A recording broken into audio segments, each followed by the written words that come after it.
ইফতারি সামনে রেখে দোয়া কবুল হয়। বিশ্বাস হয়? কি সামনে রেখে? সামনে ইফতারি।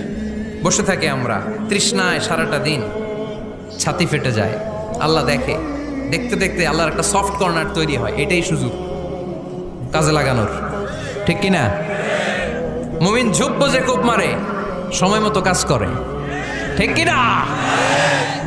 আল্লাহ তখন ফেরেশতাদেরকে জিজ্ঞেস করে, এই ঘটনা কি? খায় না যে?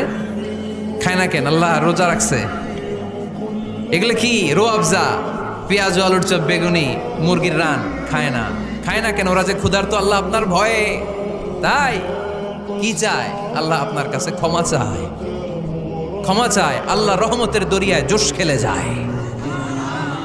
আল্লাহ তখন বলে, আমারে দেখছে নাকি ওরা? ফেরেশতারা বলে, না দেখে নাই।